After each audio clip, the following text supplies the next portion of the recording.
এই ষড়যন্ত্রকারীদের পিছনে অবশ্যই জালিম অত্যাচারী শাসকদের হাত আছে। কেননা জালিম অত্যাচারী শাসকরা কোনদিনই চায় না হক দল জিন্দা থাক, ডুপ্লিকেট মুসলমান থাকে থাক। হক মুসলমান কখনো জালিমদের কাছে গোলামি করবে না।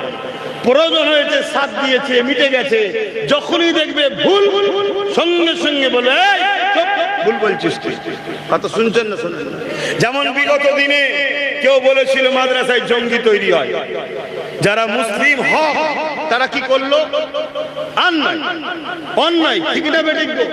ঠিক তেমনই প্রত্যেকটা জালিমই জানে যে একে আমি যতই খাওয়াই, যতই ভিক্ষা দিই, যতই আপন করি, যতই দরদি সাজি, যতই সেকুলার সাজি, যতই ইফতারে যায়, যতই নামাজে যায়, যতই ঈদগাহে যায়, যখনই এদের কোরআন নিয়ে, রাসূল নিয়ে, ইসলাম নিয়ে আমি যারা পরিমাণ বিরোধী করব, এরা আমাকে টান মেরে ছুঁড়ে ফেলে দেবে।